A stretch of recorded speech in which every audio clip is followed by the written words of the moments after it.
Atong pagtagad mga kasalamin kini bang argumento ba nga kung dili tinukod ni Kristo ang imong simbahan, di ka maluwas. Igsoon dili man ipaagi sa simbahan ang kaluwasan.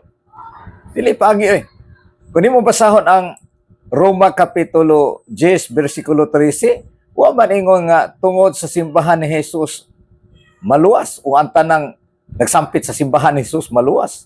Ang tanan mang nagsampit sa ngalan ni Jesus maluwas. Munang balik-out kayo nga argumento. Unya kung tugutan nato sa walay paggitugutan ha pero wala uyoni nga ang wala masakop sa simbahan nga gitukod ni Kristo dili maluwas. Gitugutan nato ha pero wala uyoni. Okay, tanawa ang mahitabo. Ang tanan nga wala masakop sa simbahan nga gitukod ni Kristo dili maluwas. Ang pangutana karon, kinsa may nakasiguro nga kanang imong simbahan tinukod ni Kristo? Tingali, maingon pod ang atong mga higala. Kami gyud tinukod kami ni Kristo tungod kay ang Universal Encyclopedia, ang International Encyclopedia Volume 15, page 520 to 21, gitukod ni Kristo, the Catholic Church.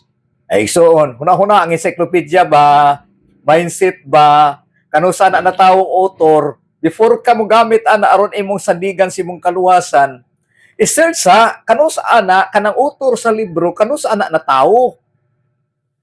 Giunsa niya pagsiguro nga kanang mao nga pundok gitukod ni Kristo nga siya mismo layo pa kaayong katuigan, pila pa ka mga century ay pa na tao.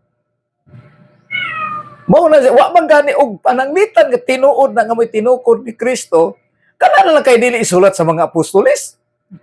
Dili na lang mag-tampered si Mr. Tampered kung naapay mabasa. Diba na ang argumentong hungaw o ang resulta sa argumentong hungaw na ay ning alisngaw, ug unsa man ning alisngaw, utot sa demonyo nga mauna siya ang mga pagtulunan nga di mabasa sa Biblia.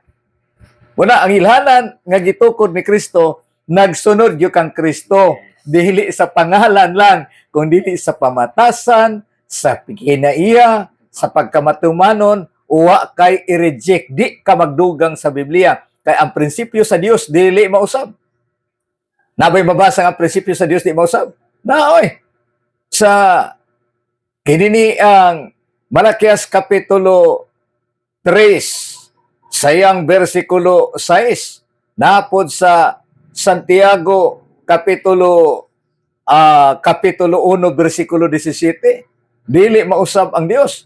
O niya, ang prinsipyo sa Dios, Deuteronomio Kapitulo 4 versikulo 2, dili dugangan, ni kuhaan ang gisugo. O niya, gipandugangan manunan di mabasa sa Biblia. Gipasadaan pagani sa Dios na ay dugang mabasa referensya na Deuteronomio Kapitulo 12:32, mong gyapon dili gyapon dugangan di kuhaan. Di na apod sa pinadayag gipasidan-an ta pinadayag 22:18 nga ang magadugang bisag unsa sa mga pulong sa propesya ini libruha ang mga katalagman igadugang kaniya.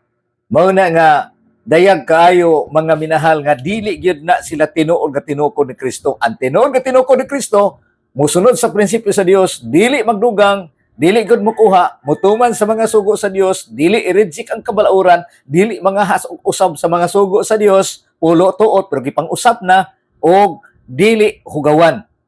Salamat.